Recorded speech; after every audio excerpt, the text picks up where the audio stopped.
Howdy, Paul. Hey, Jim. Hi. How are you today? I'm tolerable. Say that Hey, word again. huh?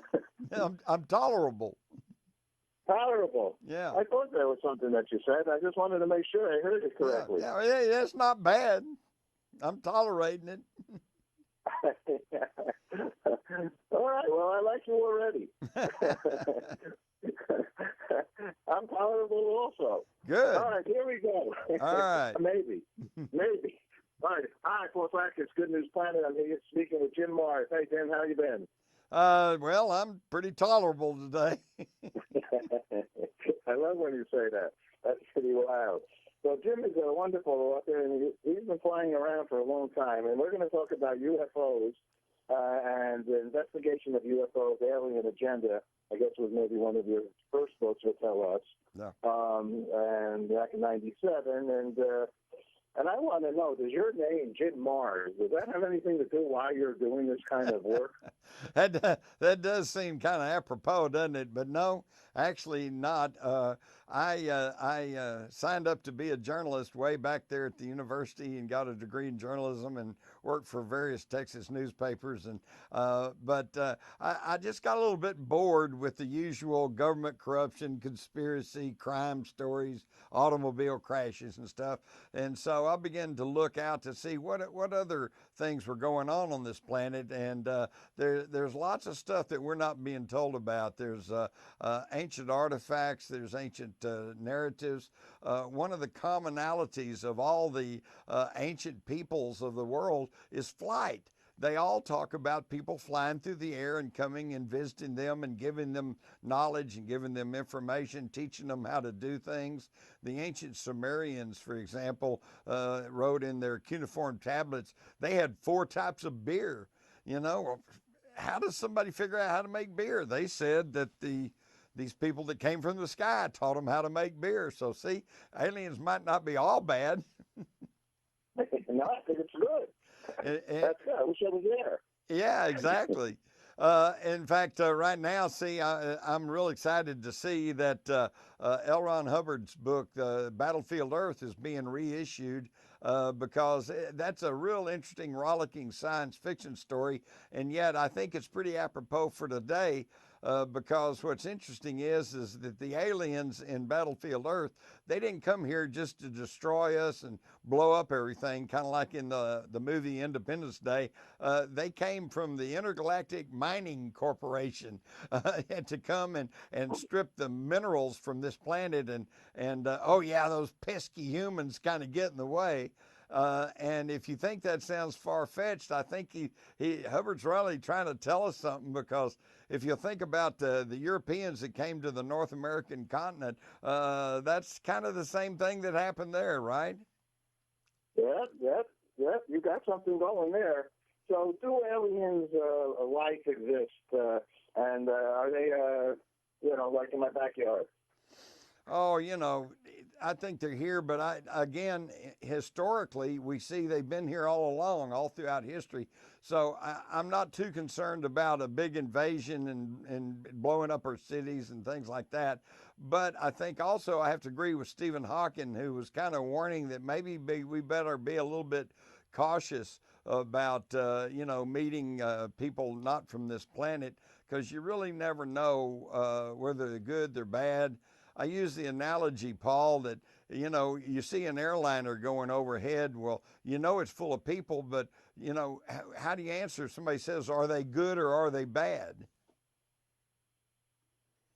I'd say good. I'm the good news broadcaster. There you go. Then see, all right, great. Then in your mind, they're good, and that's fine. But and hopefully they are good. But my idea is, and my philosophy is, I think you need to extend the hand of friendship, but keep your other hand on your wallet. Okay. Well, all right. You must have, you got some reasoning for that. Now, let me ask you. Tell me about so the name of the book, where you get the book. Give me some details. Give our audience some way to get to this knowledge.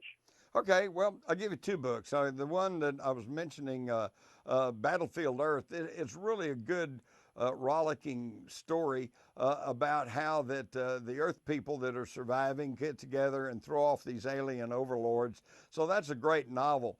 If you want to read the facts about it, then read my book, Alien Agenda, which is, I've been told, the top-selling nonfiction book on UFOs in the world. It's been translated into about a dozen languages, and that'll give you the overview, starting from ancient astronauts all the way up to animal mutilations, abductions, crop circles, even the chupacabra. So if you want to, there's two versions there. You can read the fiction, you read the nonfiction, but both of them will get your thought processes stimulated. Ah, well, actually, I've done a bunch of stories on L. Ron Hubbard actually over these years, and he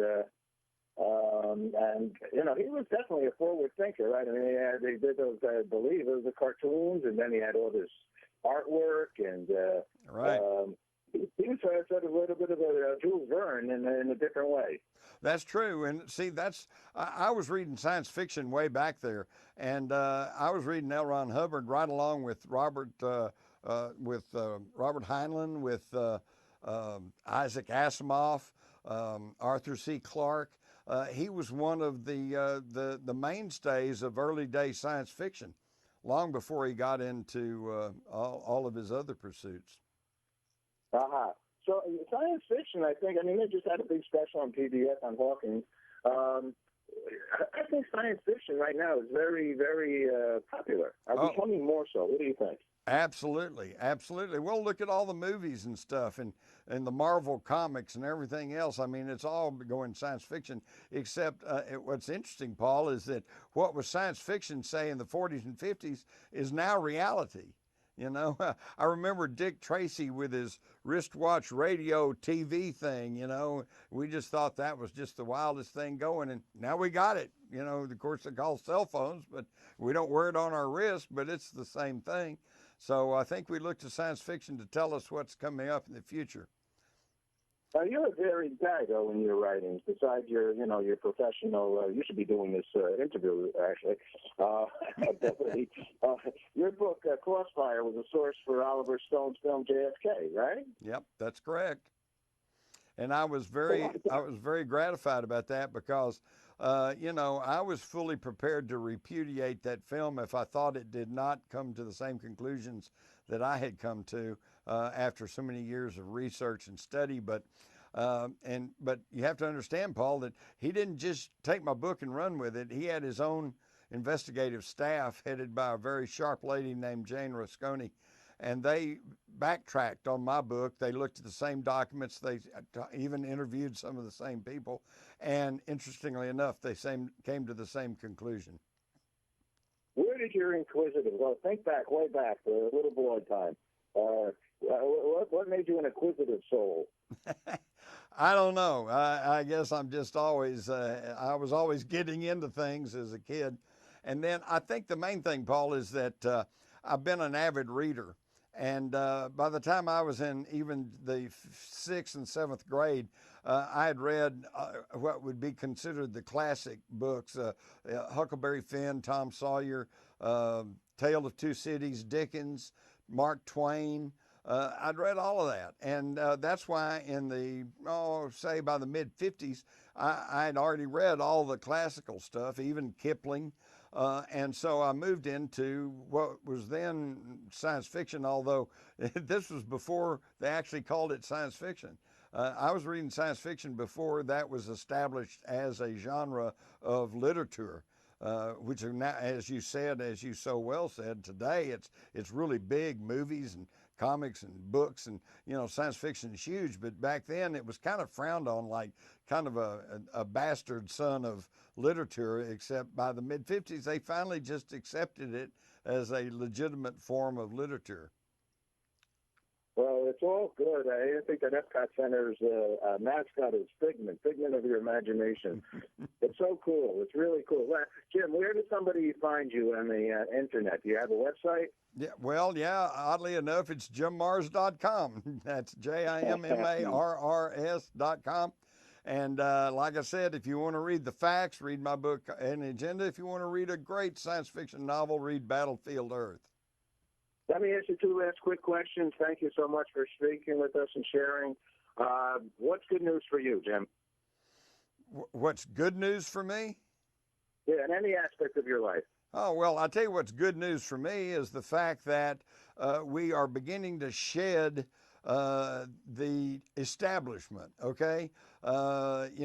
Normally we would think in this election year we would have Hillary Clinton versus, maybe Marco Rubio or Ted Cruz. And instead, we're seeing people on the left wanting to go for Bernie Sanders, and we're seeing people on the right wanting to go for Donald Trump. And so the key thing there is that they're eschewing conventional politics and conventional ways of doing things, and maybe we'll start waking up and getting our smarts together and go into a more progressive and happy and peaceful future. Last question, because we're very involved with the International Day of Peace, which is September 21st, and I've asked many people, what does peace mean to them? So, Jim Mars, what does peace mean to you? Well, peace means to me, it's real simple, that that we all agree to disagree, but we disagree without being disagreeable. That may sound like that may sound like a bumper sticker, but it's really true. Could you say that one more time? I love that one. Okay, all right. We must all agree to disagree, but without being disagreeable. All right, Jim Mars, you're a good man. Thanks. It's a pleasure. You come to New York. Let's hang out and find those beers that those guys were creating. Now you're talking, Paul. I look forward to it. All right, take care. Bye-bye. Thanks. Adios.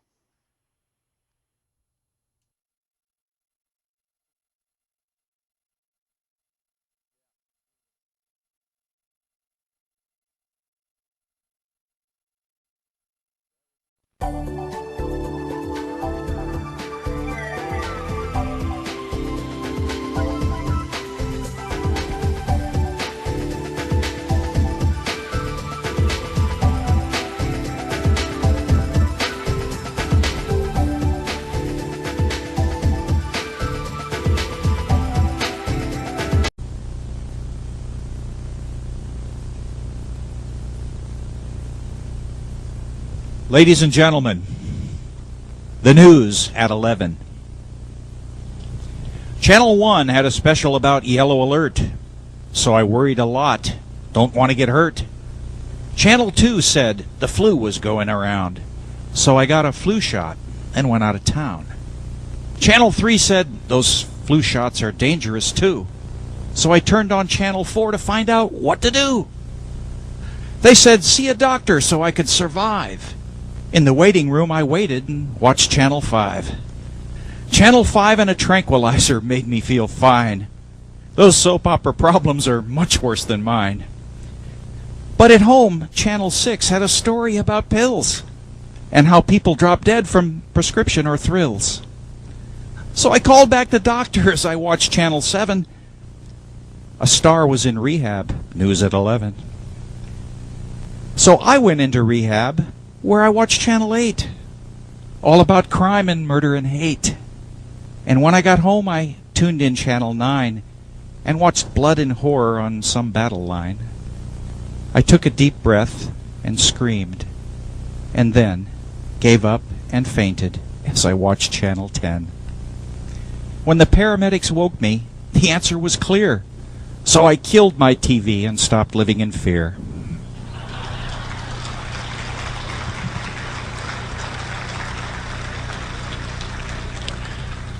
That's another one of the wonderful new poems from Laurie Boxer's new book, Swamp Gas.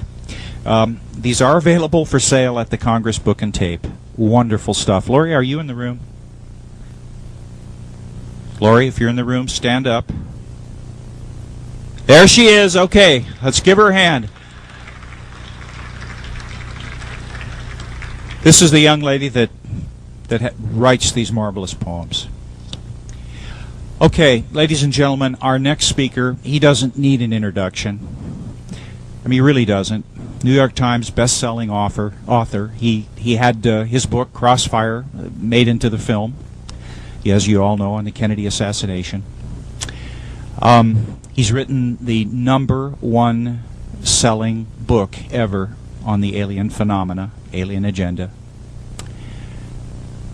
He's been deeply involved, of course, as a writer and reporter and in the journalistic field for decades. He is intimately familiar with the control of information. And how he can come up and do the kind of research that he does absolutely mystifies me. I mean, he's one in a million. The world is blessed to have such a person that'll put it on the line and then share it with us. Ladies and gentlemen, Jim Marrs.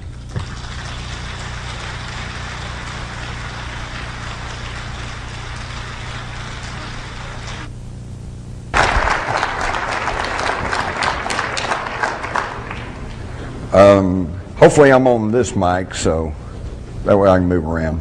Okay. It is a distinct pleasure to be with you. There we go. It's a distinct pleasure to be here with you folks today. I guess from Texas we'd say y'all. If I was from a little further north, I'd say yous guys. But it really is because I kind of consider you all home folks. I feel like I'm kind of here preaching to the choir.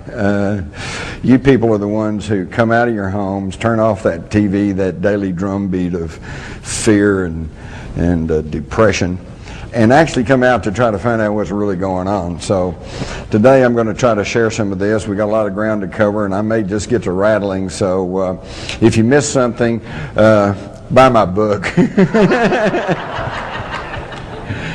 Yeah, a few unabashed plugs here. Before I launch into the program, which is going to be about rule by secrecy, and for those of you who read the book, I've got a PowerPoint program here that I hope will make it even be more graphic for you, maybe even more understandable. Plus, I have a very, very important piece of information that is not in rule by secrecy because I did not find this out until after publication. One other quick thing, I just have to put in a little plug here.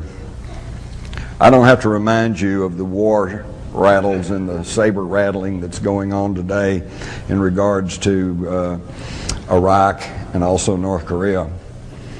I'd just like to quote you from President John F. Kennedy.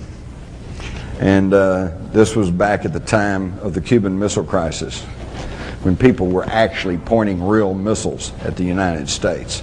Now, if there was ever an excuse for us to threaten war with somebody, that would have been it. Today, what have they found? A few empty artillery shells and some, President Kennedy said, the United States, as the world knows, will never start a war.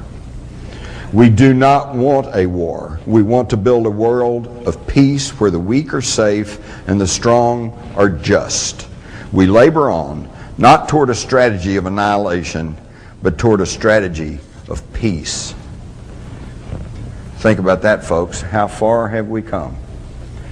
From a leader who epitomizes peace and the seeking of peace through strength, to a leader who says, if you don't like what we want to do, we'll just come kill you. It's amazing. Now, how many of y'all have heard of the mystery of Rennes-le-Chateau? How many of you really truly understand what that's all about? Stick with me. I think I'll help put this together for you. How many of y'all are familiar with the work of Zecharia Sitchin? Okay. Stick with me. I think I can tie this together for you. But first, we're going to have a pop test. Everybody got pencil paper number 1 to 10? No, you don't have to do that. How long did the 100 Years' War last? Anybody? 116 years. You get the gold star. 116 years for the 100 Years' War. What color is a purple finch? It's red. Okay? Which country makes Panama hats? Ecuador. Where does the term America come from? Ah, some of you all went to the same high school I did. Amerigo Vespucci, the Portuguese navigator, right, whose name became associated with this new world of America. Wrong. Bzz. No. That story came from a monk, German monk, who lived on the Franco-German border back in the 1500s, named Martin Walsemüller. And good old Martin, I don't think he probably ever got more than about 25 miles from his home in his life. But in about 1515, he got access to a printing press, and he wrote a book. And he knew that there was a new world that they called America, and he knew about Amerigo Vespucci. So he said, oh, well, it was named after Amerigo Vespucci. He later retracted that. But we don't get his retracting because it was in the book, and the book keeps going on and takes a life of its own, and this is what we all get taught. Now, the point of this is, most of what we think we know, we don't know. And it's wrong. And I just want you to keep that in mind. Because let me tell you something. Your mind is like a parachute.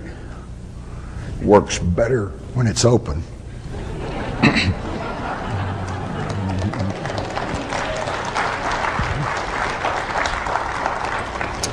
All right, now to try to hurry on through this.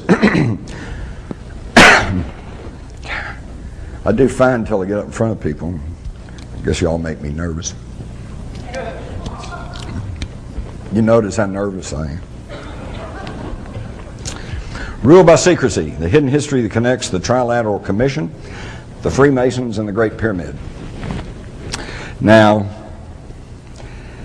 I hate going to places where they put up something and then they read it to you. Hey, thank you, I can read just fine. But I do want to read you this first quote, and then I'm not going to read you the rest. You can read them for yourself. But this one, I think, tells the story. And this is not a conspiracy theorist. This is not Jim Mars's quote. This is Woodrow Wilson, a very powerful insider, an insider who was put into office by men connected to secret societies. He knew what was going on, and what did he write? Some of the biggest men in the United States are afraid of somebody. They're afraid of something. They know that there's a power somewhere so organized, so subtle, so watchful, so interlocked, so complete, so pervasive that they'd better not speak above their breath when they speak in condemnation of it. How much more do you want, folks? He's trying to tell us what's going on. Now, what I've done here and what I'm going to present to you all is a synthesization, easy for me to say, synthesization, a compilation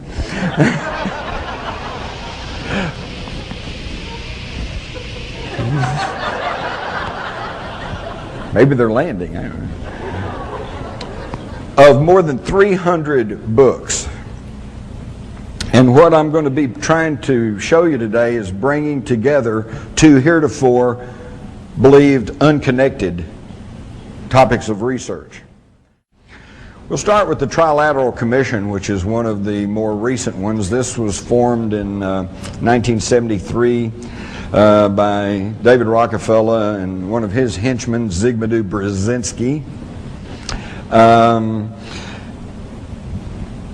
And it was obviously an outgrowth, an extension of the even older and more secretive Council on Foreign Relations, because David Rockefeller and Brzezinski were both members. All 7 original members of the Council on Foreign Relations were members of the, 7 members of the Trilateral Commission were members of the Council on Foreign Relations. So it's safe to say that it was simply a little more open, a little more public extension of the Council on Foreign Relations. What it also did was, because of its name, trilateral, which refers to the trilateral nations of Japan at that time, to include China now, North America and Europe, the trilateral nations. And so not only was it an effort to have a little bit more open, less secretive organization, but to also to include the Asian economies. They put out various position papers, and I particularly like the one they issued in 1975, Democracy in Crisis, where they basically said and argued that, you know, there's a little bit too much democracy in the United States, and it's just really not good for business, so maybe we need to curtail that a little bit. Now that was 1975, and I asked some of you older folks here about my age, do we have more or less democracy in the United States today? Seems like that they're getting what they want. You might also notice that I found it interesting, the logo of the Trilateral Commission looks suspiciously like a stylized swastika. And that may not be my imagination, as you will soon see. Senator Barry Goldwater, in his book, With No Apologies, just flat stated that the Trilateral Commission is intended to be the vehicle for multinational consolidation of the commercial banking interest by seizing control of the political government of the United States.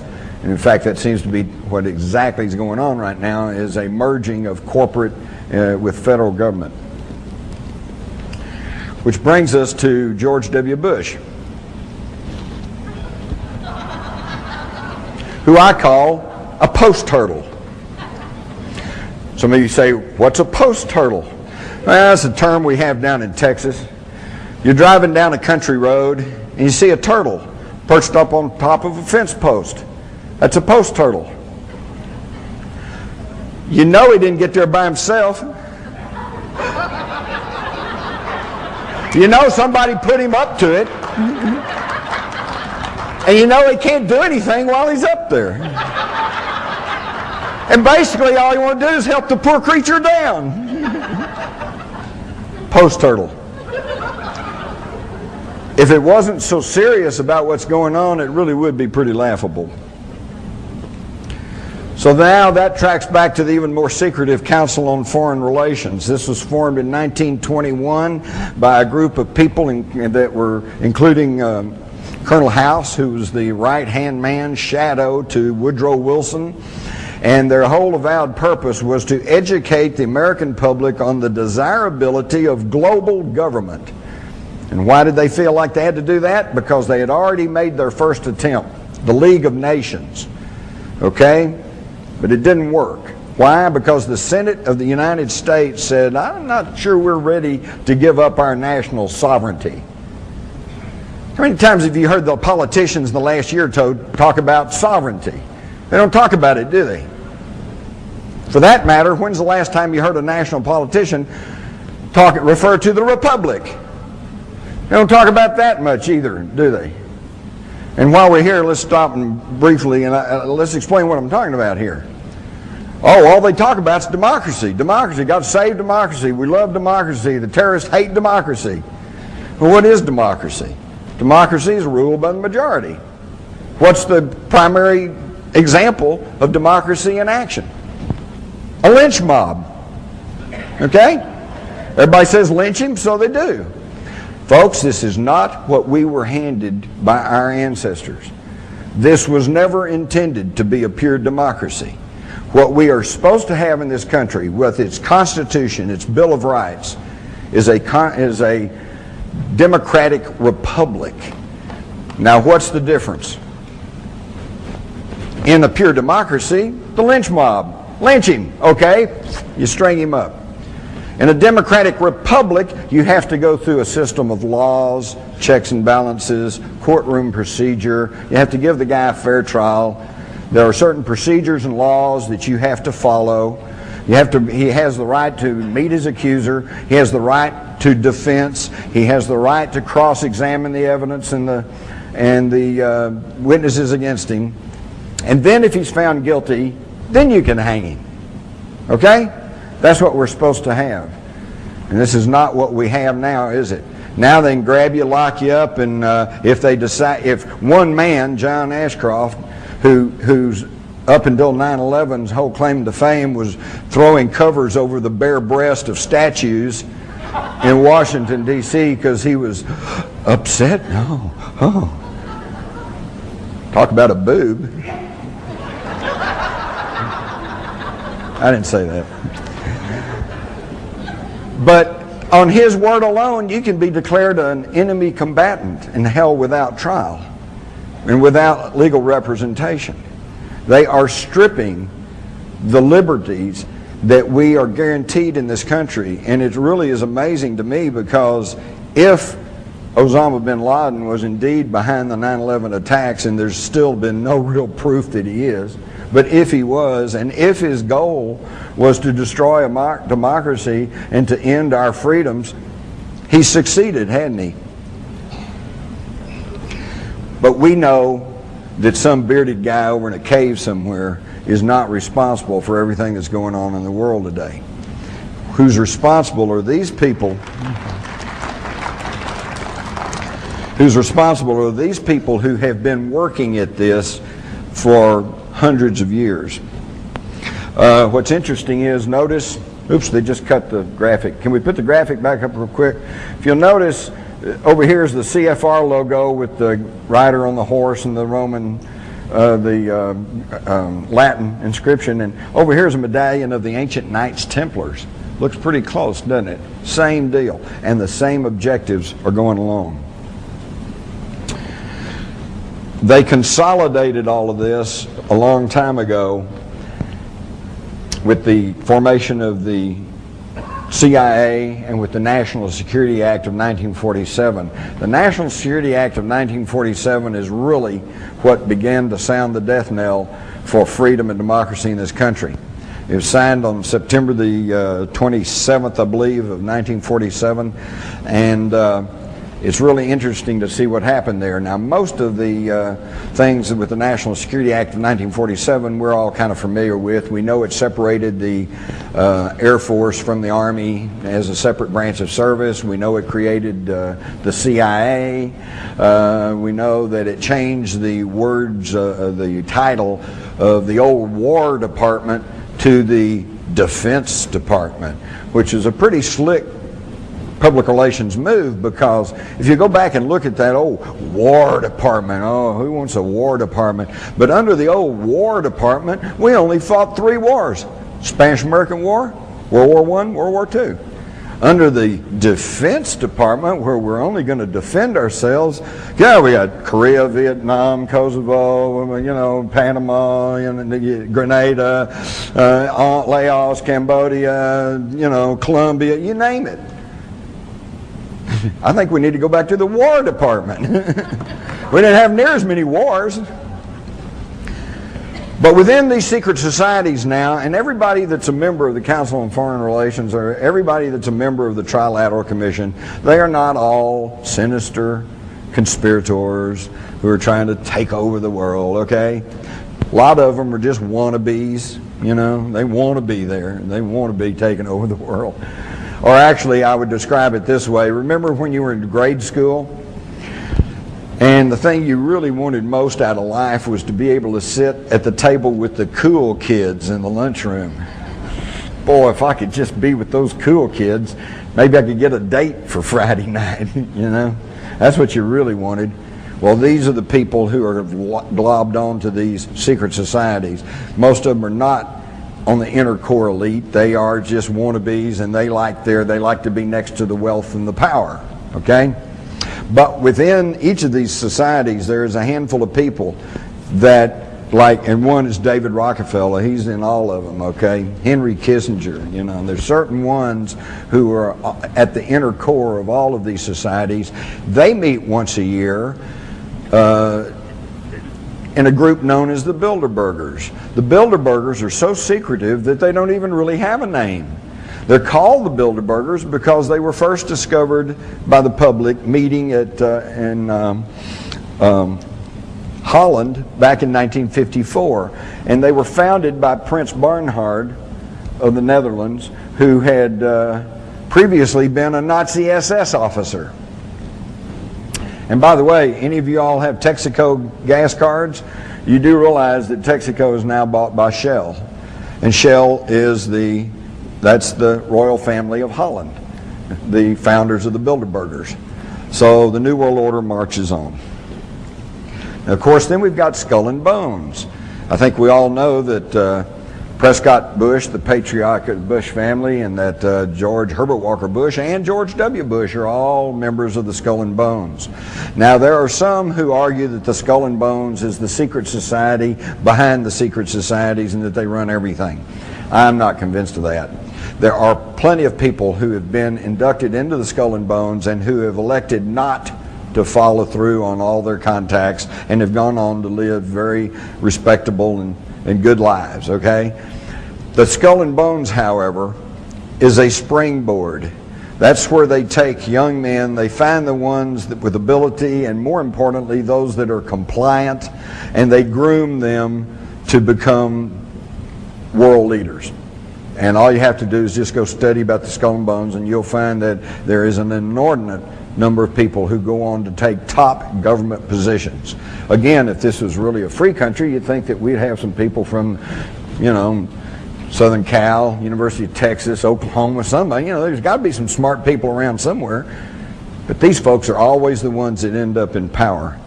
Also, it has been established that the Skull and Bones is actually the Order 322. It is the 322nd chapter of the Illuminati. This was published in the New York Times. Now we get to the question of how come you don't know all this, and that gets back to the control over the media. First, you have to understand the media cannot control these people, these secret societies cannot control all the editors and all the reporters across the country. No, they control the media through the distribution of the information. Just in the past several months, there have been some massive anti-war demonstrations taking place in California, in Denver, in Washington. And most of you have heard little or nothing about them. And when you did hear about them, 30,000 people gathering. Try 500,000. There have been massive demonstrations in England and in Germany, and you very rarely hear about that. This is because they control not the editors and publishers, but the distribution of the information. And how do they do that? I've listed two here, Time Warner and Disney. There's another couple that I could mention. Viacom is another one. Vivendi is another one. Clear Channel is now buying up all of the radio stations in this country.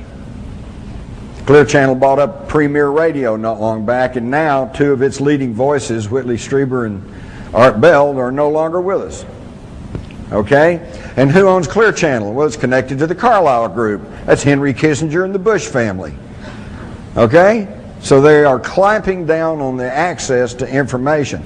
And never lose sight of the fact is, I don't care how brilliant you are, if you make decisions based on faulty, erroneous, or incomplete information, you're not going to be making the right decision.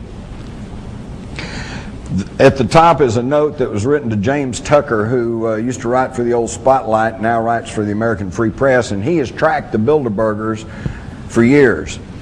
And this lady that was an ombudsman with the Washington Post sends him a note and says, well, if observations of the Bilderberg, the Trilateral Commission, Council on Foreign Relations, Aspen Institute, etc. hold true, there's much that is ponderous, but little that is newsworthy. How's that for a condescending, unthinking response? Let me put it this way. What do you think the news media's reaction would be if all of the owners of the National Football League franchises were to meet in a big hotel secretly with armed guards all around it, won't let the media in, won't let anybody in? They meet there for about a week, and then they all come out and say, sorry, I can't tell you what we talked about. Whew. Would they blow their lid or what? They'd be yelling price fixing, collusion, restraint of trade, you know, blah, they'd raise hell. But you get the leaders of commerce and banking and industry, and they meet once a year, and they hide themselves off in some big, well-guarded resort, and they come out and say, we're not going to tell you what we talked about. It makes a mockery of freedom of the press. It makes a mockery of freedom, period. We have got to start understanding who's really calling the shots, because until we understand what's really going on, how can we make any decisions or do anything about what's happening in our own country? I had to throw in this cartoon. It says, well, the CBS Viacom deal, look at what you get. Movies, MTV, radio, videos, Nickelodeon, news media, theme parks, billboards, Showtime, just about every kind of entertainment and advertising you could want. The guy says, well, what about the news? And the guy says, this is the news. This is the news. Think about it, folks. Not long back, I'm sitting at home, and I don't watch TV that much, but I happen to have it on. They said that we're going to interrupt for a news break. I'm going, okay, good. I'll get to the headline news, kind of get caught up. There were 4 stories that they put out over this 2-minute news break or whatever it is, and all 4 of them were sports stories. So-and-so won the Masters, so-and-so won some football game, some baseball game. Don't get me wrong. I love sports, but sports are sports. They are not news. You can get all excited about the big game, but then next week it's over with, and who cares? And what does it really matter? It doesn't. And that's what's masquerading, though, as news. Now, these folks, it's already been said right here at this conference that these folks are really the brightest and the best, and they are more intelligent than we are. And it's only right and proper that they run everything, because they only have our best interest at heart. Well, let's look back over just the past 100 years. They've given us 2 world wars, 2 depressions, one acknowledged and the one currently not. And doesn't sound like they're operating in our best interest. Not at all. They give us the Persian Gulf War. That was Daddy Bush's war. Drew his line in the sand. Just happened to be north of the Harkin Energy holdings of his son George W., who just by sheer coincidence, I'm sure, sold off the bulk of those holdings right before the invasion of Kuwait and made himself almost a cool $1 million by selling short on that. You think Daddy might have whispered in his ear? Oh, no, wouldn't do that, would they? Of course they would. And then the whole thing ends, just as everything's closing in. Got too much to cover here. I could give you the whole story. When the American ambassador goes to Saddam Hussein, April Glaspie, and she testified to this in front of Congress but didn't go anywhere, he says, we're going to go back to our original boundaries, which means he's going to take back Kuwait, which was illegally taken and carved out of Iraq in the first place by the British years ago, so they could get their hands on some of those southern Iraqi oil reserves. And he asked the American ambassador, what do y'all think about that? And her almost exact answer was, well, I've been instructed to inform you that we consider that an Arab problem, and we don't really have any thoughts on that. What does that sound like? Sounds like do what you want to do. And then the minute he sends his troops into Kuwait, oh, he's the new Hitler.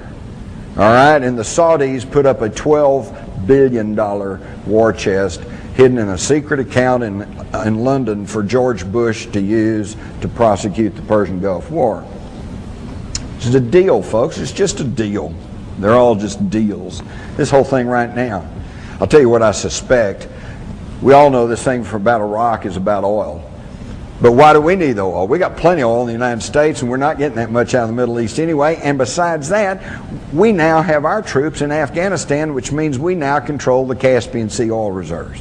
Something that's been a big bone of contention for the last 100 years, ever since the Nobel brothers went over there and started production in the Caspian Sea area. When Hitler sent his Sixth Army charging through the Ukraine, they weren't going to capture Stalingrad. They were trying to get to those Caspian Sea oil reserves, but they got stopped at Stalingrad. It's been a big bone of contention. Everybody wants to get a hold of Caspian Sea oil. Well, now we have it. And Britain now wants their share. They want the Iraqi oil. And it's really funny because we see Tony Blair standing up, and he's pushing for war with Iraq just about as hard as George Bush. And we think, oh, our wonderful British allies, boy, they're with us through thick and thin. I think once you study these secret societies and where they came from and who's really behind all this, it's the other way around. BP wants the oil.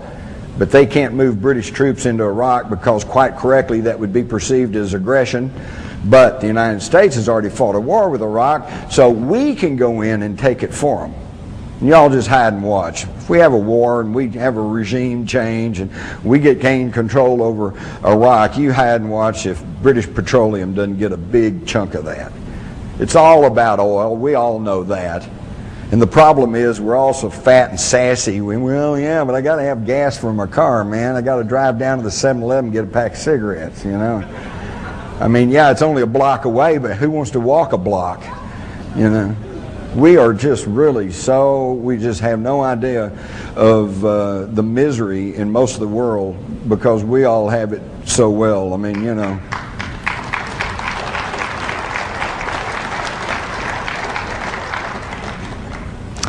So it's all about oil, and my big complaint there is we don't need the damn oil, okay? We don't need to be on a petroleum energy basis anyway. There's so much other things we could be doing. Do you realize that with just some tweaking of the intake jets in your carburetor, you could be running your car on hydrogen? And hydrogen does not cause any pollution. And hydrogen is the most plentiful substance on the planet. Think about it. This is a water planet. H2O, 2 parts hydrogen, 1 part oxygen. We could be burning hydrogen. We don't even need the damn oil. But no, we're going to go over there and kill a whole bunch of people and probably our own troops. And look what's happening with the Gulf veterans right now. They're all coming down with all kinds of sicknesses, probably because of the contaminated vaccines they got. Also, the depleted uranium shells that were lying everywhere, giving them a radiation dose that destroys their immunization system, not to mention the oily smoke and petrochemicals hanging in the air. And do you think that a new war with Iraq is going to be any better? Never mind the massive casualties that Iraq's going to suffer. Wait till our guys come back in another 20 years and they'll be raising hell about their health problems. And what's the government going to do about it? I'll tell you right now, not a damn thing. Let me tell you something. When I was in the Army, this just really gets my blood to boiling when I think about this. When I was in the Army back during Vietnam, we'd get C rations, and in the C rations, along with the powdered milk and this, that, and the other thing, was a little packet of cigarettes. Get 5 little cigarettes. We always thought that was cool, free cigarettes. And those who didn't smoke would swap them around to those who did, and it was almost a medium of exchange. And that practice goes way on back even through World War II. Where do you think all those guys in World War II got the smoking habits? Because the Army gave them free cigarettes. And now under the Clinton administration, when some of these guys who put their life on the line to fight for freedom and democracy in World War II, and they start coming down with emphysema and lung cancer, and they go to the VA under the Clinton administration, they ruled that that was a self-inflicted disease and that they would not treat the veterans. That's shameful, folks. That's shameful. You give your soldiers cigarettes all through their career and then you won't treat them when they get a health-related problem? Unconscionable. But that's what happens when you let these secret society creeps run your country.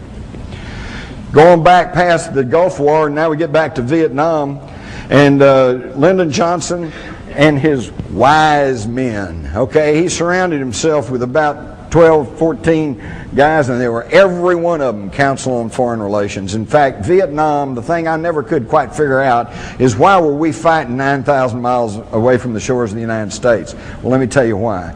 Because right after World War II, the Council on Foreign Relations published some papers that were saying we needed to gain control over the mineral resources of Southeast Asia, which at that time was called French Indochina. All right, but then in the spring of 1954, the French got defeated at the Battle of Dien Bien Phu, and they withdrew from French Indochina. Within weeks, John Foster Dulles, a founder of the Council on Foreign Relations, and who was then Secretary of State to Dwight Eisenhower, goes to the Philippines and creates something called the Southeast Asian Treaty Organization, SEATO. And he later explained that he did that to give the American president the legal precedent for intervention in Southeast Asia. That was the beginning of the whole thing. Now, is he acting on the best interest of the United States, or is he acting on the best interest of the Council on Foreign Relations that wanted control over those mineral resources? And of course, I don't have to tell you what happened. 58,000 American lives later, we finally slunk away with our tail between our legs, defeated by a bunch of guys, and in rubber sandals, thanks to the wise men. And in the middle of this, when our guys are dying in the jungles of Vietnam, who's over in Russia but David Rockefeller meeting with Khrushchev? And with the insistence of David Rockefeller and his other powerful friends at the Council on Foreign Relations, they encouraged Lyndon Johnson to increase loans to Russia at levels higher than we did in World War II when they were our allies against Hitler. Now, what does this mean? It means, folks, that while our sons and daughters and brothers and husbands were over there fighting for their lives in the jungles of Vietnam, we were told we had to do that because North Vietnam was a surrogate of China and Russia, and that if we didn't stop them there, then it's the domino effect, and they'd take over the Philippines, and they'd take over Hawaii, and they'd take over this country, and we had to stop them right there. And that they were getting arms and ammunition from China and Russia, and it was an anti-communist crusade. And to that extent, it was true. They were getting arms and ammunition and war materials from China and Russia. And Russia was getting loans from us. And they take our tax-supported money and they'd build facilities like the Kama River Truck Factory, and they'd crank out war materials to ship to North Vietnam to use against our guys. Does that make any sense to anybody? But that's what goes on, folks, and it's still going on. And unless we start waking up, it's going to continue. If you stop and think about it, gunfire is pretty well decided every national election from 1964 to 1988.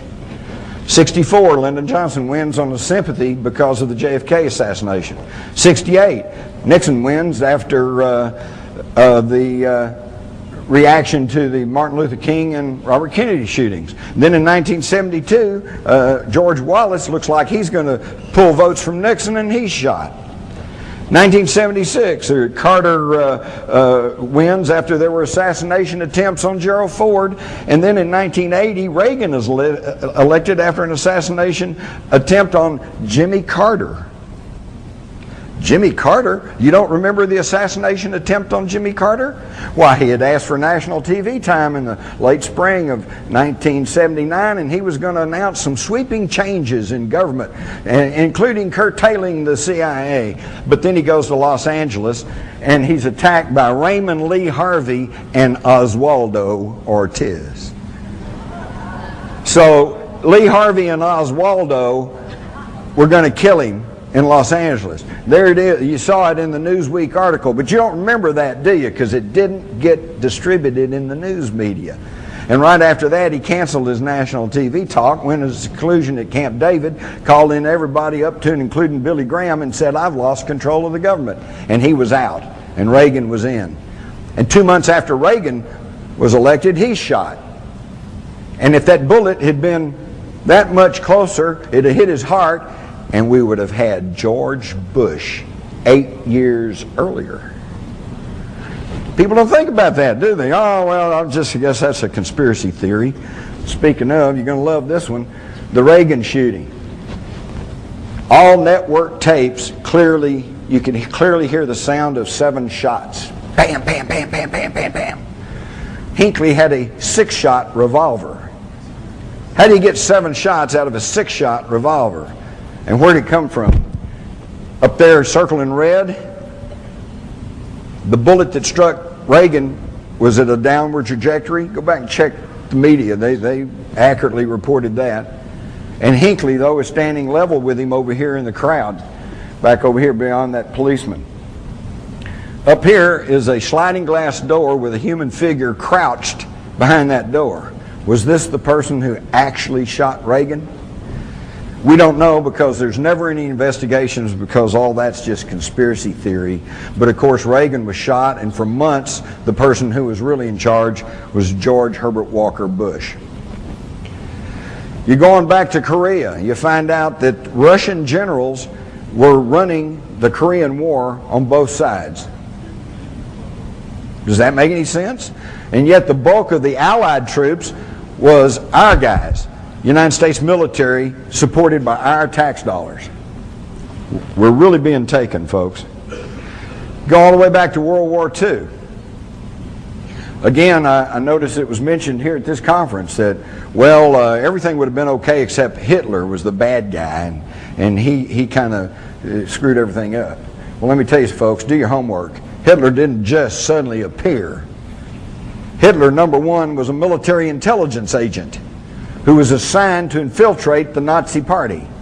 And he went back to his superiors and said, well, went to this meeting, there's only about 9 guys there, but you'd like them, because they want to rebuild Germany, and they hate the Jews, and they want to rearm, and they want to repudiate the Versailles Treaty. So his superior said, that sounds pretty good. Here's some money. Go back and help out.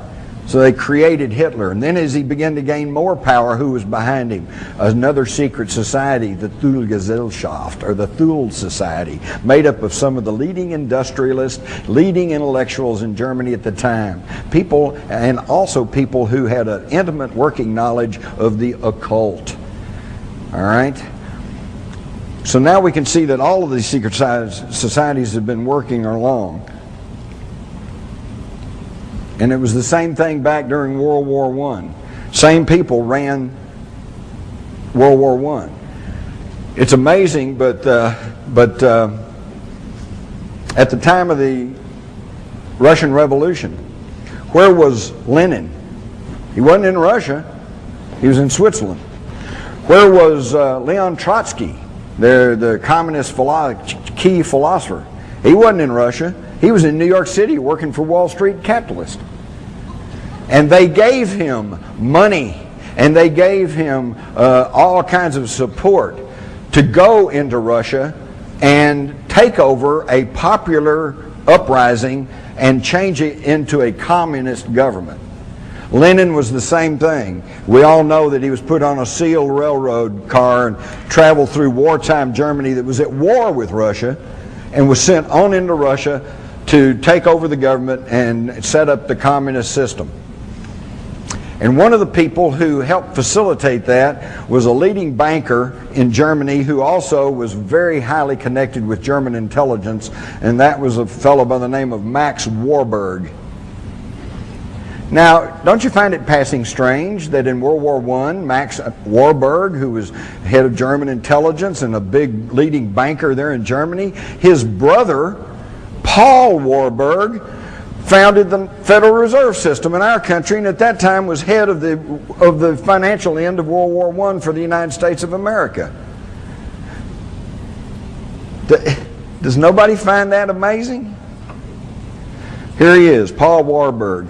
And here's the house on Jekyll Island where the plans were laid to instill upon us the Federal Reserve System, which is neither federal nor has any reserves. All right? It is a system of 12 banks. It's a system of 12 banks that are in turn owned by other private banks. And in fact, most of the studies that have been done show that the majority of ownership in the banks that control the Federal Reserve are held by people who are not even Americans. Think about that one. I could get into money and the whole thing, but let's keep going. Here's the original Federal Reserve Board, and there's old Paul. He headed up the original Federal Reserve Board. And here we see Woodrow Wilson and Colonel House and his wife. And this is where it begins to tie into the older secret societies, because as I pointed out, Trilateral Commission connects to the CFR. The Intercorps leadership is Bilderberger. The CFR was created right after World War I by Colonel House, Bernard Baruch, and others to try to sell us on the idea of globalization. And these folks had been members of the old Cecil Rhodes secret society called the Round Tables. Here is a cartoon from 1911 showing Karl Marx shaking hands with J.P. Morgan, George Perkins, Teddy Roosevelt, John Ryan of National City Bank, John D. Rockefeller, and Andrew Carnegie. They financed communism. They created it. Why? So they could play both ends against the middle. Think of Cold War. And now it's over with. And think of the billions of dollars that were squandered on that Cold War. Think of what this country could be today if we'd spent that money building schools and upgrading education, upgrading health facilities. No, that was not going to make them money. So see, back in 1911, those old folks knew better about what was really going on than we do today. And this is just a little graphic showing the New World Order and how that it tracks on down. You can take a look at that. I do want to mention the Hegelian dialectic. That sounds pretty fancy, but basically all it is just action, response, and then synthesis, whatever you work out. You all do this all the time. You and your wife or husband decide you want to go to the movies. One of you says you want to go see movie A. The other one says, no, I don't want to see that. I want to see movie B. Okay? Well, the one who wants to see movie A, that's thesis. That's his thesis or her thesis. One says, I want to see movie B, that's antithesis or antithesis, the antithesis. Okay? Now, then you work it out. If you're like me and my wife, what we usually do is end up going seeing movie C, which is second choice for both of us, but it's one we can agree on. That is synthesis. And that's how it works. And all Hegel did was simply kind of work out this formula for human interaction. But where the secret society folks took a leg up on it is they figured out you don't have to wait for a problem and then offered a solution, and then how it works out is what you get. You create a problem. You create a problem, then you offer the solution, and then whatever's worked out, you got it. When the Murrah Federal Building was bombed, they had anti-terrorist legislation pending in Congress, and some of it was pretty draconian. It was going to just shred the Constitution, and most people were going, wait a minute, I don't know. They weren't going for it, and it was hung up. It wasn't going anywhere. Boom, federal building in Oklahoma blows up. I'm not going to go into that, but most of you know there's a whole lot more there than Timothy McVeigh and his little fertilizer bomb, okay? But boom, it goes up. All right, now you got a problem. And what's the solution? Got to pass all this anti-terrorism legislation. But then that's a problem. So what's the solution? Well, you work on it, you water it down, and it still got passed. Not to the extent they originally wanted, but it got passed. And it's the same thing that we knew the communists did for years. 2 steps forward, 1 step back. 2 steps forward, 1 step back. This stuff they've rammed through over the past year, Homeland Security, Patriot Act. You hide and watch as the years drove on, unless they pump us up again with some other terrorist act, which they're liable to if we start balking at everything. But courts will begin to throw some of that stuff out, and the thing will start coming back into balance. Already there are 60 cities in the United States that have passed ordinances that are ordering their local police and law enforcement people not to enforce Homeland Security and Patriot Act provisions because they're unconstitutional.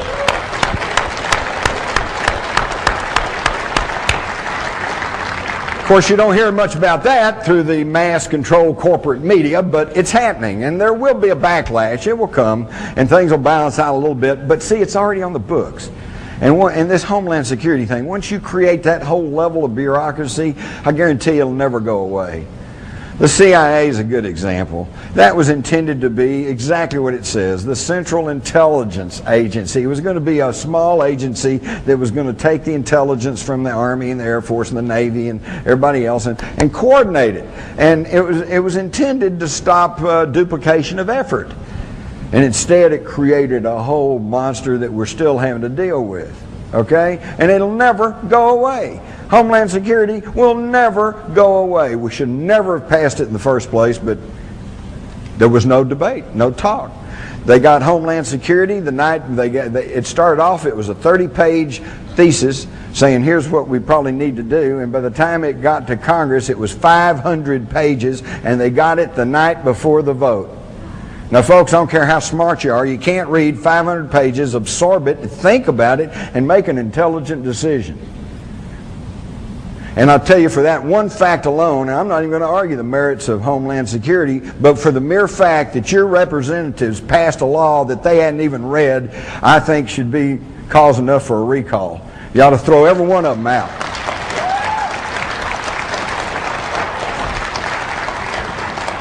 Because what's the first thing a lawyer will tell you? Never sign anything until you've read it. And these guys passed the Patriot Act and the Homeland Security, and they didn't even read it. They had no idea what they were passing. Does any of y'all remember back about 1997 or 1998, there was a little furor that got going over something called a banking program called Know Your Customer. Anybody remember that? Yeah. And the whole idea was that your bank was going to have to turn around and be a snitch to the federal government. If your deposits somehow were a little bit different than the normal, or if you withdrew an inordinate amount of money or whatever, they were going to report you, be required to report you. And they were going to keep massive personal information files, okay? Your wife, your family, et cetera, et cetera. But that kind of got public, and everybody went, wait a minute, we're not going to put up with that. And sure enough, they kind of backed off, and we all felt real good, right, that they didn't get that through. It's in Homeland Security. It's in there. It's happening. And you never got to vote on it, did you? You can go all the way back to the war between the states, or where I come from, we call it the War of Northern Aggression. But it was a deal. It was all a deal. Auguste Belmont, a registered agent of the Rothschild banking family in Europe, came to this country and quickly became the leading seller of bonds for the federal government. He's the one that got the money to prosecute the war between the states. At the same time, he was quietly buying up all the southern bonds. It was a deal.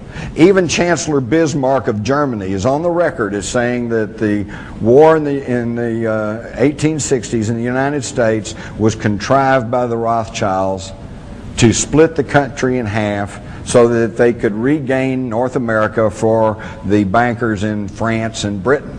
And if you'll stop and think about it, where was the bulk of the British Army? It was in Canada. Where was the French Army? Anybody? Mexico, under Maximilian. So they were going to let the North and South bleed each other dry, and then they were going to move in. There's only one man who seemed to understand what was going on, and that was the head Yankee, Abraham Lincoln. I'll have to give him some grudging credit. I think he understood what was happening. And that's why he became the first American president to print his own money, known as greenbacks. Do you know there's only been one other president in the history of this country that tried to print interest-free money? John F. Kennedy. June 1963, he ordered the issuance of $6 billion in currency, not through the Federal Reserve System, but through the United States Treasury. I have a $5 note. It says Series 1963. It's got red ink on it. It says United States note. It doesn't say Federal Reserve note. And I don't think it's a coincidence that both of those presidents were shot in the head.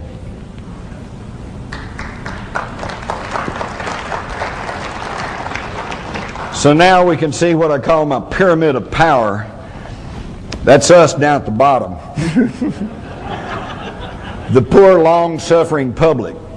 Over us is the low-level political structure. There's your local city council, school board, and stuff. Most of whom are good people trying to do a difficult job. A few snakes in there, but as we learned in the Army, there's always 2% that won't go along with the program. And your mass media. And this thing maybe that disturbs me most about the mass media, having worked in it, it's not that they're bad, it's not that they're liberal, it's not that they're conservative, it's that they're dumb and they're lazy. Okay? They don't want to work, so they will not go out and really pursue a story or look past the superficial explanation. They just take the government handout and they run with it. And this really bothers me because, I think about it in our own personal life.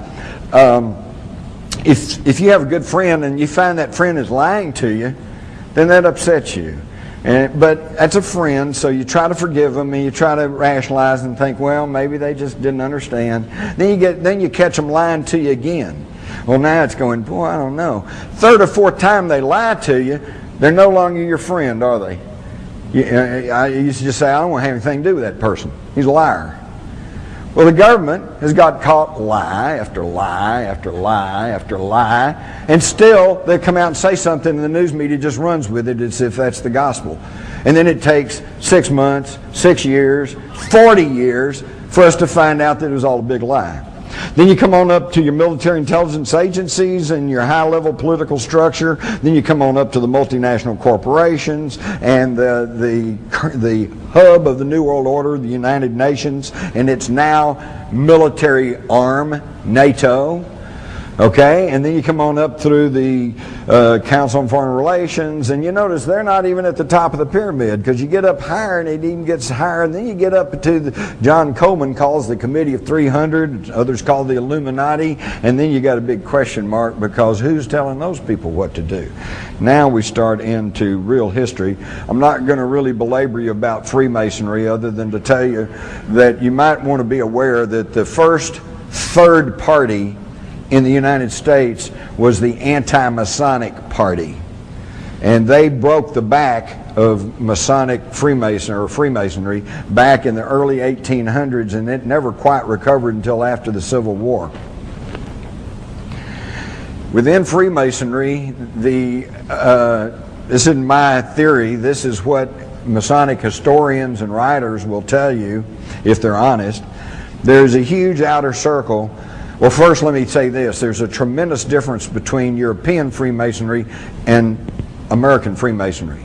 The European Freemasonry is much more sinister and has much more ties to politics and to the Illuminati.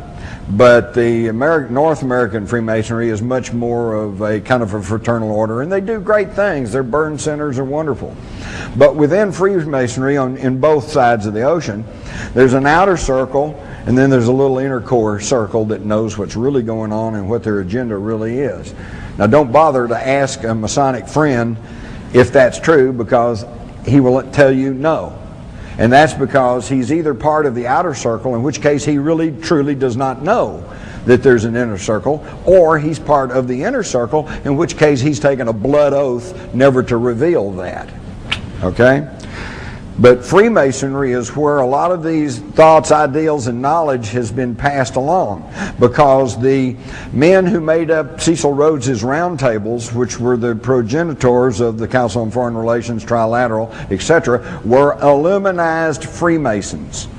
They were Freemasons who had been instilled with the knowledge and with the agendas of the Illuminati. And what was that? Where did they think they got all this from? Well, here's Manly Wade Hall, a philosopher, a much studied occultist, and a very high-ranking Mason. And he says, in the remote past, the gods walked with men, and they chose from among the sons of God the wisest and the truest. And these they labored with, preparing them to carry on the work of the gods after the spiritual hierarchies themselves had withdrawn into the invisible worlds. With these specially ordained and illumined sons, they left the keys of their great wisdom. These illumined ones founded what we now know as the ancient mysteries. George Washington, big Masonic. So they're passing along the ancient mysteries through Freemasonry. By the way, if you think that the Illuminati is just something you can laugh at and just some kind of boogaboo, here's a letter in 1782 from George Washington where he said, "It was not my intention to doubt that the doctrines of the Illuminati had not spread to the United States. On the contrary, no one is more fully satisfied of that fact than I am." These guys knew more about what was going on than we do today with all our modern technology and all our electronic communications. I could spend a whole program talking about Washington, D.C. and the layout of the streets and how it was all built by Masons, and that how the floor plan, street plan of Washington parallels Virgo, which has always been associated with the Egyptian goddess Isis. Okay? So these people, and by the way, if you're not aware of this, some of you are, some of you aren't. Every time there's a space launch, okay, it's always at a certain time and in a certain manner to conform with astrological numbers. Okay? Somebody somewhere still has a great concern about the stars and what's happening. All right, there in Washington, D.C., there are 23 major zodiacs in that city, more than any other city in the world. One other thing you're going to love, I don't think it's nothing on this map. In the earliest plat of Washington, D.C., all the lots are numbered except one. You get up to 665, and then it jumps to 667, 668. So what's missing? 666, 666. And guess what sits on that lot today? The capital of the United States. Now, it's accepted by historians that the French Revolution was fomented by the Illuminati. And here's a picture of Adam Weishaupt, who founded the Bavarian Illuminati, and he was only carrying on traditions and knowledge that came from even much older things. And I think it would be worth quickly to look at the 10 steps offered by Karl Marx in his Communist Manifesto. And if you'll compare this to Illuminati writings, you'll find that their goals have always been the same. And as I read these, I want you to think about where we are in this country today in relation to this topic. Abolition of private property. Not there yet, but they're working on it. Now we got wet zones and United Nations zones and whatever. A progressive or graduated income tax. Well, we got that. Abolition of all inheritance. They're working on that. Confiscation of property of dissidents and immigrants. Homeland Security's got that taken care of. Creation of a monopolistic central bank. Well, that was done back in 1913. Centralize all communication and transport. Well, see, when Karl Marx offered this, he was thinking in terms of state control. Today it's corporate control. And instead of the state running the corporations, today I think in this country it's the other way around. Control of all factories and farm production. Again, corporate control. Central ownership of capital with deployable workforce. That's us. Oops, got to move from Silicon Valley. No more jobs. And got to go somewhere else. Blur the distinction between rural, country, and cities. Boy, that's being done. I moved to the country 22 years ago. It was a wonderful little place. Now I go down there, there's McDonald's, Sonic, Krispy Kreme donut shop. You know, might as well be in Fort Worth or Dallas. Free public education for all children, which on the surface of it sounds like a wonderful idea, and I'm all for it. I think every single kid, no matter where he comes from, no matter what color he is, no matter what, should have a shot at learning the 3 R's, reading, writing, and arithmetic. But folks, that's it. After that, if he has aptitude, he should be able to go on. If he doesn't, he should go to trade schools. This thing, education has turned into a huge monster. And look what's going on in education today. And look what, you stop and check what they're being taught. And today they're not even being taught. What's important is they have to feel good about themselves. That's why they're trying to do away with grading systems. That's why they're trying to do away with the SATs and all like that. Well, we don't want somebody feeling left behind because they can't pass those tests. We want them to feel good about themselves. Well, all I can say is how good about themselves they're going to feel when they're 50 years old and all they can do is sit on the street corner and sell pencils. You know, you got to have that education. And they're not getting it. The dumbing down of America is not just a catchword. It is actually happening. So all of these things that were advanced by the Illuminati long before even Karl Marx are all agendas that are still being pushed along on us. And where did they came from? They came from the Knights Templars, who built these wonderful cathedrals such as Chartres that has stained glass in it that is so luminous that modern science cannot explain how they do that. Here's some of the stained glass from Chartres, and you can also see the similarities between the Chartres at the bottom and the Al-Qaeda Mosque in Jerusalem's Temple Mount. They brought back knowledge from the Middle East. Again, look at the striking similarities between these Egyptian artifacts and artifacts in Jerusalem. You've got a black Madonna that you still find in southern France compared to Isis. Over here you've got the winged person from Egypt, and another one that was found in a 9th century BC Jewish palace. It's all the same information, folks. It's all the same. We've been taught that here's all these different empires and civilizations. It's all a continuation. This is a great one. At the top, of course, you can see the famous Egyptian winged disc that Sitchin and others says probably represents the planet Nibiru. And in bottom is a crop circle. Probably a hoax one, but it shows that somebody's still thinking in terms of the winged disc. Now this brings us to the mystery of Rennes-le-Chateau, and for those of you that have read Holy Blood, Holy Grail, the Messianic Legacy and all like that, they go into this in great detail, but they never really quite just tell you what it really is, other than the fact that there apparently is some fabulous treasure buried over in the caverns and cave systems that honeycomb the foothills of the Pyrenees there in southern France. And I was there 2 years ago, and it is an amazing place. It really is, and the stories are all there. Poussin, the artist, apparently was onto some of these secrets, because in this painting up here circled in red, he seems to be giving us a fleeting glimpse of what? The Ark of the Covenant. So there's all of this knowledge that's being passed along. Here is again the Masonic and zodiacal street plans of Washington compared to the same. You see the same geometric designs being used to build Rennes-le-Chateau. Again, we see the same knowledge being passed down. Here's what you probably don't realize. Rennes-le-Chateau is on the far left corner over here, and if you connect these holy sites, you have a geometric pentagram that encompasses a 40-mile circumference area. Any of you that have read Maurice Shaitlin's book know about the Maltese cross that is in the Aegean Sea, that you can only connect by getting a map and connecting these sacred sites. Again, ancient knowledge passed along.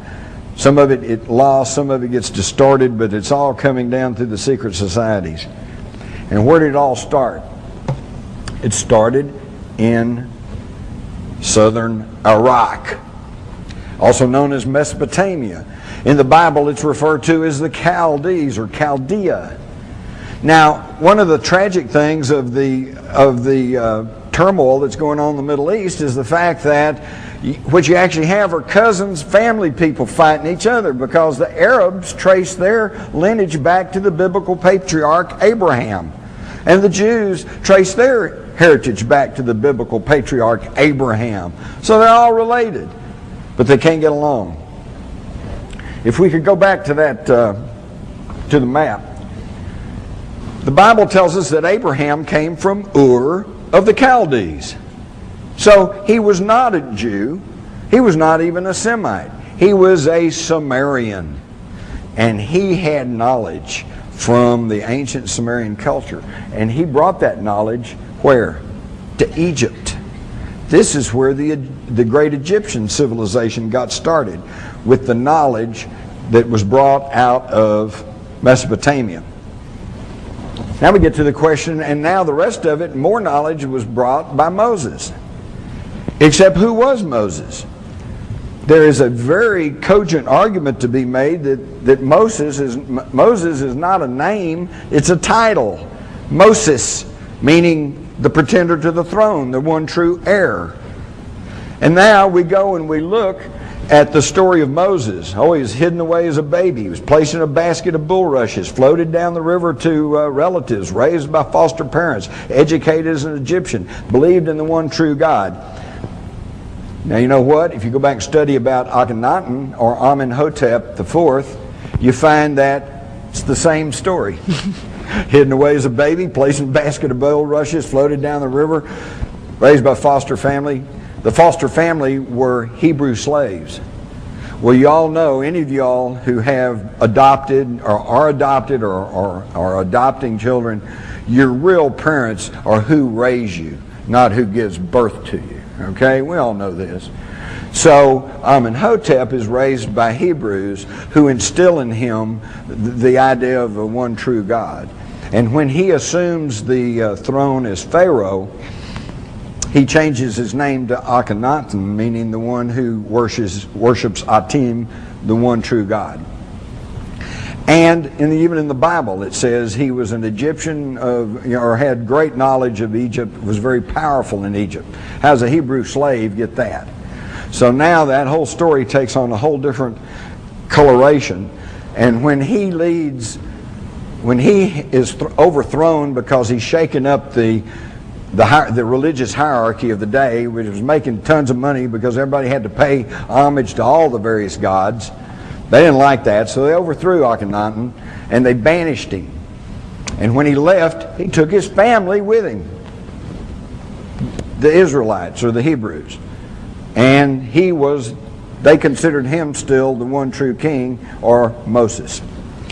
But whether or not that's true, we find again that all of the information flows from Iraq or Samaria into Egypt. And of course we know that from Egypt then all this knowledge was centered in the ancient mystery schools of Egypt, which then went on to the ancient mystery schools of Greece and then on into the Romans, and this was our Western heritage. Now, all of this was accumulated regardless of who Moses was, whether he was a title or a name. When the Israelites were sent out of Egypt and freed, they were told to take what you need. Well, some of them, I'm sure that meant take some clothing, take some food, but some of them meant take everything that wasn't nailed down.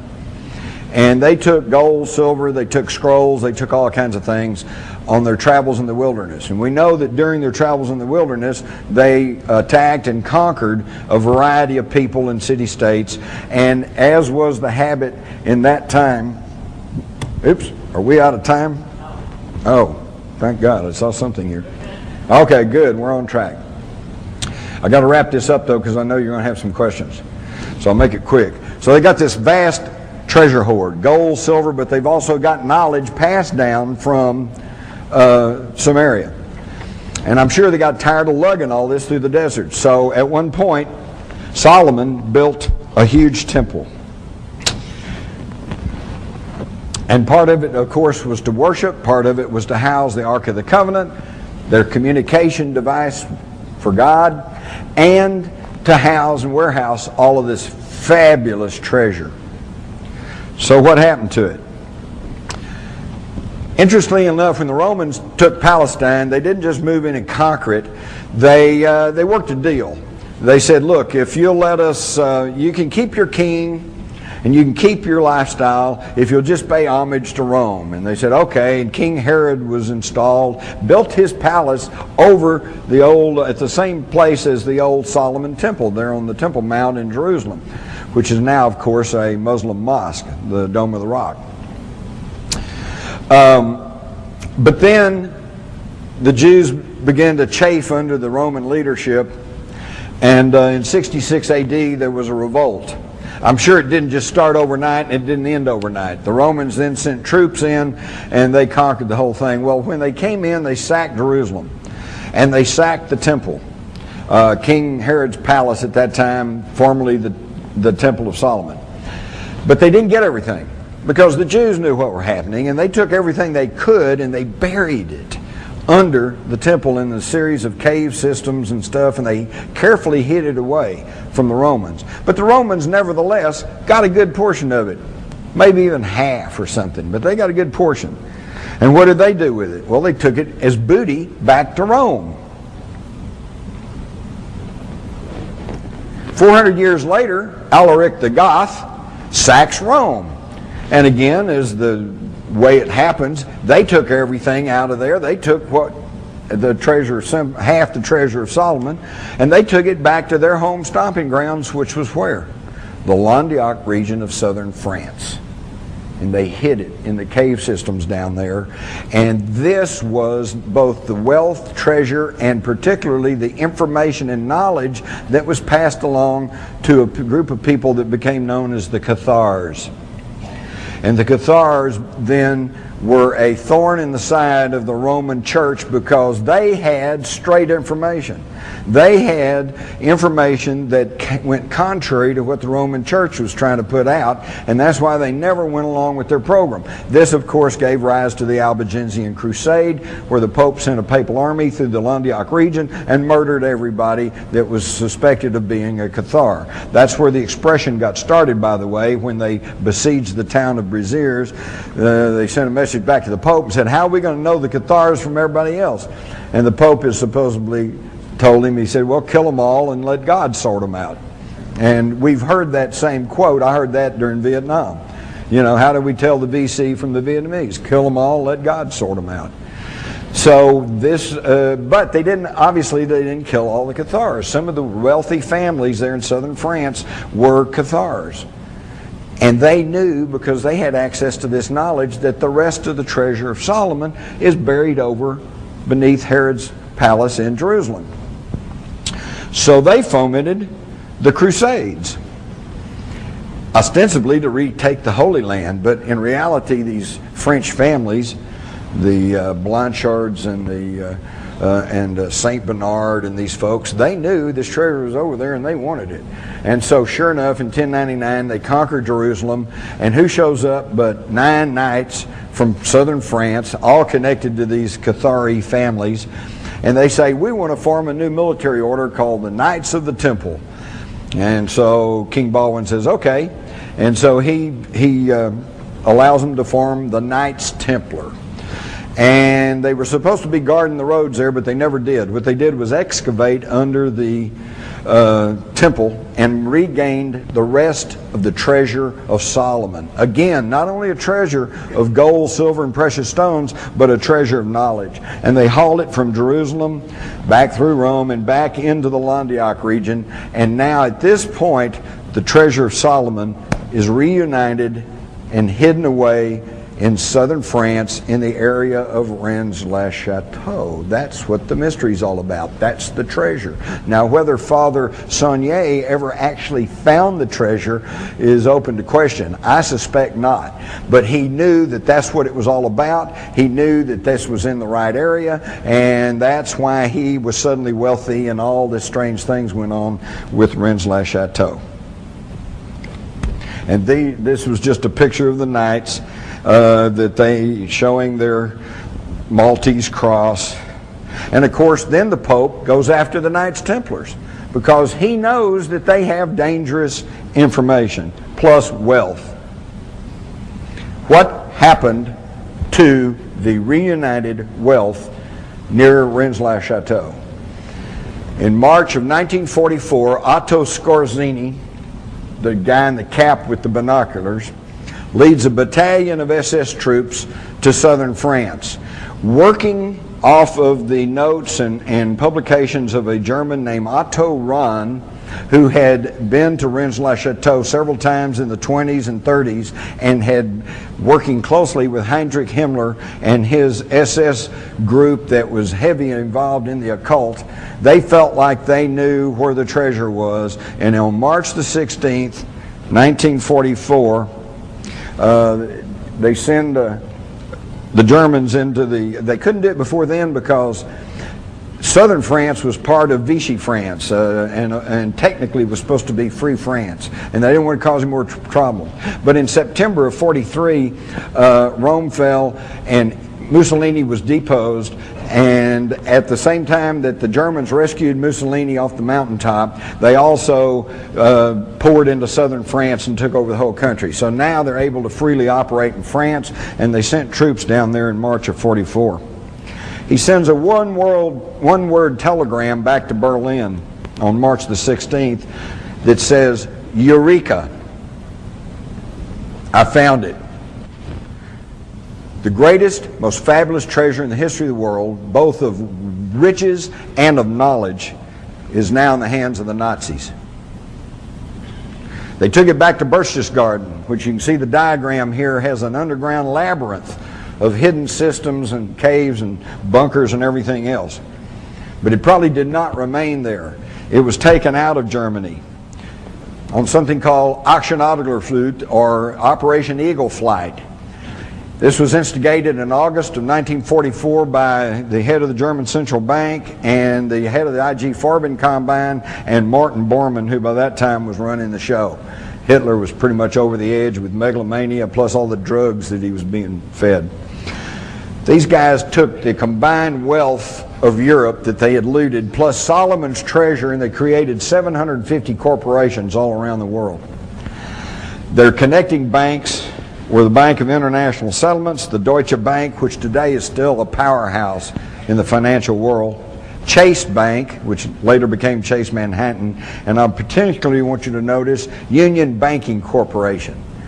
Because in 1942, one of the chief stockholders of the Union Banking Corporation was prosecuted in this country by the Justice Department under the Trading with the Enemies Act, and they accused him of being nothing but a financial front man for Hitler and the Nazis.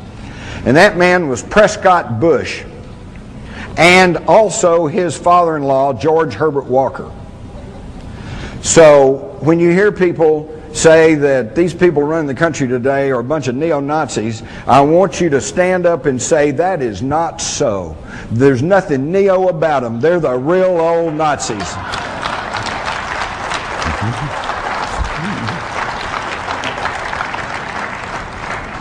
And the attorneys for the Schroeder Bank, which was one of the chief connecting banking operations, was a law firm in New York, Sullivan and Cromwell, and their leading attorneys who worked with the Nazis was John Foster Dulles and Allen Dulles. John Foster Dulles, Secretary of State under Eisenhower, the guy that brought us the Vietnam War, and Allen Dulles, of course, who was one of the longest running CIA directors, who